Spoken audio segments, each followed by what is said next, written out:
വെറുതെ അല്ലടി നിനക്കൊരു കുഞ്ഞ് ജനിക്കാതെ പോയത്, നിന്റെ അഹങ്കാരം കൊണ്ട് തന്നെയാ. നീ ആ അപ്പൂട്ടന്റെ പെണ്ണിനെ കണ്ടോ? കല്യാണം കഴിഞ്ഞ് ഒന്ന് തികയുമ്പോഴേക്കും പെറ്റിട്ടില്ലേ ഒരു കുഞ്ഞിനെ. നിന്റെ ഭർത്താവ് എന്ന് പറയുന്ന പെൺകോന്തൻ എന്തിയെ? അവനോട് രണ്ട് പറയണം. നിന്റെ എല്ലാ തോന്നിയാസങ്ങളും കൂട്ടി നിൽക്കുന്ന അവനാ. രാത്രി ബൈക്കിൽ സവാരി പോകാനും വിധം തുണി വാങ്ങിയിടാനും കണ്ണി കണ്ട ഹോട്ടലിൽ കയറി വെന്തതും വേവാത്തതും മൂക്കറ്റം വാരി വലിച്ച് തിന്നാനും ഇറങ്ങുന്ന പടങ്ങൾ ഒരെണ്ണം പോലും ഒഴിവാക്കാതെ കാണാനും അവന്റെ പണം മുഴുവൻ ദൂർത്തടിച്ച് കളയാനും നിന്നെ കൊണ്ടേ കഴിയും. സ്വന്തം മോളെ നേരെ ചൊവ്വ വളർത്താത്ത നിന്റെ തന്തയും തള്ളയും പറഞ്ഞാൽ മതിയല്ലോ. എന്റെ ഈശ്വര, ആർക്കും വേണ്ടാത്തൊരു കെട്ടാച്ചരക്കിനെ ആളോ ഇങ്ങോട്ട് കെട്ടിയെടുത്ത്. എന്റെ മോന്റെ തലവിധി, അല്ല എന്റെ തലവിധി. ഒരു കുഞ്ഞിക്കാര് കാണാനുള്ള യോഗ ഇല്ലാതെ പോയല്ലോ. അമ്മയുടെ നെഞ്ചത്തടി ഒച്ചപ്പാടും കേട്ടാണ് ഹരി ഉറക്കത്തിൽ നിന്ന് എഴുന്നേറ്റത്. പാതി അഴിഞ്ഞു കിടക്കുന്ന ഉടുമുണ്ടി ശരിയാക്കി കണ്ണൊന്ന് തിരുമ്മി അടുക്കളയെ ലക്ഷ്യമാക്കി നടന്നു. അവന്റെ മിഴികൾ പരതിയത് മുഴുവൻ അവളെയായിരുന്നു. അവൾ പാത്രങ്ങൾ കഴുകി വെക്കുകയാണ്. ഇടയ്ക്കിടയ്ക്ക് അവിടെ നിറഞ്ഞൊഴുകുന്ന കണ്ണുകളും തുടക്കുന്നുണ്ട്. രാവിലെ തന്നെ അമ്മയ്ക്ക് ഇത് എന്തിന്റെ കേടാ? ഹരിയുടെ ഉറക്കെയുള്ള ശബ്ദം കേട്ടപ്പോൾ അമ്മയുടെ വായ തന്നെ അടഞ്ഞുപോയി. ശ്രീയും ഒരു ഞെട്ടലോടെ തിരിഞ്ഞു നോക്കി.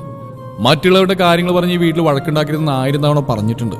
മനസ്സമാധാനം കളയാനായിട്ട് രാവിലെ തന്നെ ഓരോന്ന് പറഞ്ഞ ദിവസം നശിപ്പിച്ചോളണം. എന്നാലും അമ്മക്ക് സമാധാനമുള്ളൂ. നാട്ടുകാർ വരെ പറഞ്ഞു തുടങ്ങി ഞാൻ പോയി കഴിഞ്ഞാൽ നിങ്ങളിവിടെ എന്തൊക്കെയാ പറയുന്നതെന്ന്. അവർക്കുള്ള സ്നേഹം പോലും നിങ്ങൾക്ക് ഞങ്ങളോട് ഇല്ലേ? ഞങ്ങൾ ഇറങ്ങിക്കൊള്ളാം എവിടേക്കെങ്കിലും. നെഞ്ചിൽ തട്ടിയാണ് അവൻ അമ്മയോട് പറഞ്ഞത്. കണ്ണ് ചുവന്ന് കണ്ണിൽ നനവ് പടർന്നു. ശ്രീ തന്റെ വീട് വരെ ചെല്ലാൻ പറഞ്ഞ അച്ഛൻ ഇടറിയ സ്വരത്തിൽ അവൻ അവളോട് പറഞ്ഞു. അവൾക്കറിയാമായിരുന്നു ഈ വിഷമം തീർക്കാൻ അദ്ദേഹം പറയുന്നൊരു കള്ളം മാത്രമാണ് വീട്ടിലേക്കെന്നുള്ളത്. അധികം ഒരുക്കങ്ങളൊന്നും ഉണ്ടായില്ല. എവിടേക്കെന്നില്ലാതെ അവർ യാത്ര തുടർന്നു. വണ്ടി കുറെ ദൂരം പിന്നിട്ടിരിക്കുന്നു. മുന്നിലെ റോഡിലേക്ക് നോക്കി അവൾ ഇരിക്കുന്നുണ്ട്. മൗനമായിരുന്നു അവർക്കിടയിൽ. എന്തോ പറഞ്ഞു തുടങ്ങണമെന്നറിയാതെ അവനും വീർപ്പുമുട്ടി.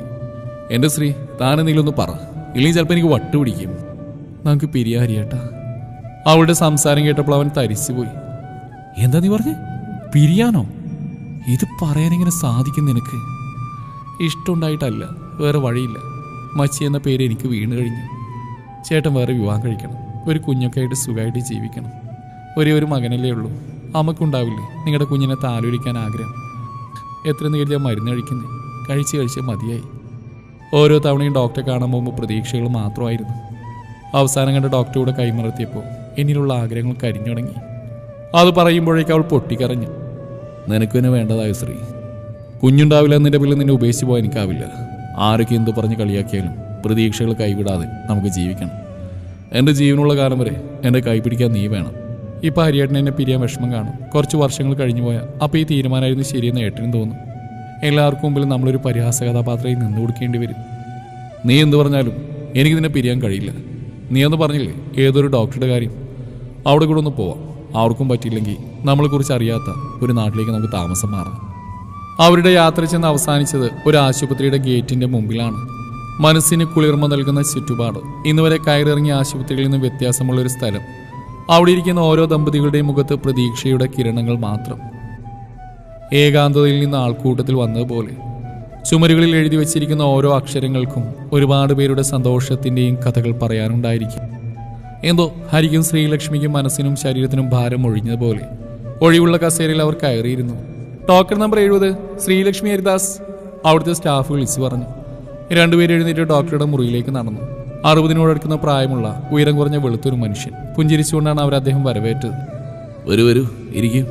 എന്താ നിങ്ങളുടെ പേര്? ഞാൻ ഹരിദാസ്. ഇത് ശ്രീലക്ഷ്മി. എത്ര വർഷമായി കല്യാണം കഴിഞ്ഞിട്ട്? 6 വർഷം. സമയമായിട്ടില്ലല്ലോ. നിങ്ങൾ മുമ്പേ ഏതെങ്കിലും ഡോക്ടറെ കാണുകയോ വല്ല മരുന്ന് കഴിക്കുകയും ചെയ്തിരുന്നോ? ഉണ്ട്. ഒന്നല്ല, കുറേ ഡോക്ടേഴ്സിനെ കണ്ടു. അത് പറയുമ്പോഴേക്കും അവൾ പൊട്ടിക്കരഞ്ഞു. 6 വർഷത്തെ വിഷമം ഒറ്റ നിമിഷം കൊണ്ട് അരുവിയായി ഒഴുകി. സത്യത്തിൽ എന്തു പറയണമെന്നോ എങ്ങനെ അവളെ സമാധാനിപ്പിക്കണമെന്ന് അവൻ അറിയില്ലായിരുന്നു. അവൻ അവളുടെ കയ്യിൽ ബലമായി പിടിച്ച് കയ്യിലിരുന്ന ഫയലിൽ നിന്ന് എല്ലാ രസീത് അവൻ അദ്ദേഹത്തിന് നൽകി. വിശദമായി പഠിച്ചതിന് ശേഷം അദ്ദേഹം പറഞ്ഞു, രണ്ടാൾക്കും കുഞ്ഞുങ്ങളുണ്ടാവാതിരിക്കാനുള്ള വലിയ കുഴപ്പമൊന്നും കാണുന്നില്ല. പക്ഷെ മരുന്ന് കഴിക്കേണ്ടി വരും. ചിലപ്പോൾ മാസങ്ങൾ, ചിലപ്പോൾ വർഷങ്ങൾ. നിങ്ങൾ അതിനോട് യോജിക്കുന്നുണ്ടെങ്കിൽ മാത്രം ഞാൻ തരുന്ന മരുന്നുകൾ കഴിച്ചാൽ മതി. കുറച്ച് നാൾ ഞാൻ തരുന്ന മരുന്നുകൾ കഴിച്ച് പിന്നെ വേറെ ഡോക്ടറുടെ മരുന്നുകൾ കഴിക്കാൻ പാടില്ല. സമ്മതമാണോ? സമ്മതം. ഒരു നിമിഷം പോലും ആലോചിക്കാതെ ഒരേ സ്വരത്തിൽ അവർ പറഞ്ഞു. ഇനി നിങ്ങൾക്ക് വേണ്ടത് ഒരു കൗൺസിലിംഗ് ആണ്. രണ്ടുപേരും കണ്ണടച്ച് ശ്വാസം വലിച്ച് കുറച്ച് സെക്കൻഡ് പിടിച്ച് നിർത്തുക. എന്നിട്ട് പതിയെ ശ്വാസം പുറത്തേക്ക് വിടും.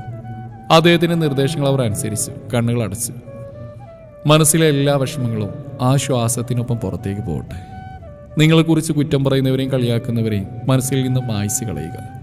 സമൂഹത്തിനെ കുറിച്ച് ഒരു ചിന്തയും നിങ്ങൾക്കുള്ളിൽ വേണ്ട.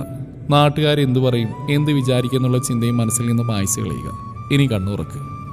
പതിയെ അവർ കണ്ണു തുറന്നു. ആദ്യം നമ്മളാവാൻ പഠിക്കും. നിങ്ങളെപ്പോലെ കുറേ പേര് എന്നെ കാണാൻ വന്നിട്ടുണ്ട്. കല്യാണം കഴിഞ്ഞ് 10, 15, 20 വർഷമായവർ. നിങ്ങൾക്ക് അത്രയൊന്നും ആയിട്ടില്ലല്ലോ. അതുകൊണ്ട് ഒരിക്കലും നിങ്ങൾ അതിനെക്കുറിച്ച് ആലോചിച്ച് ടെൻഷൻ അടിക്കേണ്ട. എന്നും സന്തോഷത്തോടെ ഇരിക്കണം. നിങ്ങളെക്കുറിച്ച് ആര് എന്ത് പറഞ്ഞാലും ഈ ചെവിയിൽ കൂടെ കേട്ട് ആ ചെവിയിലൂടെ കളയുക. മനസ്സിലായോ? അദ്ദേഹത്തിൻ്റെ വാക്കുകൾ അവർക്ക് പുനർജന്മം നൽകി. നിങ്ങൾക്ക് ഈ മരുന്ന് കഴിച്ചാൽ തീരാവുന്ന പ്രശ്നമേ ഉള്ളൂ. പോയിട്ട് അടുത്ത മാസം വരും. അദ്ദേഹം അവർക്കുള്ള മരുന്ന് കുറിച്ചു കൊടുത്തു. അങ്ങനെ കുറച്ച് മാസങ്ങൾ കടന്നുപോയി. കുറച്ച് ദിവസങ്ങളായി അവനവളെ ശ്രദ്ധിക്കുന്നു. മുഖമാകെ വിളറി വെളുത്ത് ആകെ ഒരു ക്ഷീണം പോലെ, ഇടയ്ക്ക് ഛർദിയും. ഡോക്ടറെ കണ്ടപ്പോൾ അദ്ദേഹം പറഞ്ഞു, നിങ്ങൾക്കുള്ള ഈശ്വരന്റെ സമ്മാനം. അവളുടെ ഉദരത്തിൽ മിടിച്ചു തുടങ്ങിയെന്നുള്ള വാർത്ത. അവർ വീട്ടിലേക്ക് ചെന്നു. വണ്ടിയിൽ നിന്ന് ധൃതിയിൽ ഇറങ്ങി. അമ്മേ! അവൻ നീട്ടി വിളിച്ചു. അമ്മേ! അപ്പുറത്തെ വീട്ടിൽ പരദൂഷണ പാരായണം നടത്തിക്കൊണ്ടിരിക്കുന്നവർ ഗേറ്റ് തുറന്ന് മുറ്റത്തേക്ക് എത്തി. എന്താടാ കിടന്ന് കാറുന്നേ? അതെ, കാറ് തന്നെയാ. ഞാനൊരു അച്ഛനാകാൻ പോവുകയാണെന്ന് ഞങ്ങളെ കളിയാക്കിയവർക്ക്, ഒറ്റപ്പെടുത്തിയവർക്ക്, അവഗണിച്ചവരോടും പിന്നെ ഈ ലോകത്തോടും വിളിച്ചു പറയണം. കുഞ്ഞെന്ന വരം ഞങ്ങൾക്കും ഈശ്വരൻ തന്നിട്ടുണ്ടെന്ന്. അത് കേട്ടപ്പോഴേക്കും അവരുടെ മുഖത്ത് ആശ്ചര്യഭാവമായിരുന്നു. എന്നിട്ട് അവളെന്ത് ചെയ്യേ? അവൾ വണ്ടിയിലുണ്ട്. അവളുടെ വീട്ടിൽ കൊണ്ടാകാൻ പോവാ. ഇനി പ്രസവം കഴിഞ്ഞ് വേറെ വീട്ടിലേക്ക് താമസം മാറുമ്പോഴേ അവളെ ആ വീട്ടിലേക്ക് കൊണ്ടുപോകുള്ളൂ. അവൻ്റെ മറുപടി കേട്ട് അവരൊന്ന് ഞെട്ടി. എന്താണ് നീ പറഞ്ഞേ? കൊണ്ടുപോകാനോ? ഞാൻ നോക്കിക്കോളാം അവളെ, എൻ്റെ പൊന്നുണ്ണിയേയും. വണ്ടിയിൽ നിന്നിറങ്ങി വന്ന് അവളുടെ കയ്യിൽ പിടിച്ച്, മോളെ എന്നോട് പൊറുക്കണം. അപ്പോഴത്തെ വിഷമം കൊണ്ട് പറഞ്ഞു പോയതാ.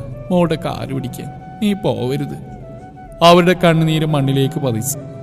കാല് പിടിക്കാനോ? എൻ്റെയോ? മക്കളോട് ഒരിക്കലും അങ്ങനെ പറയരുതമ്മേ.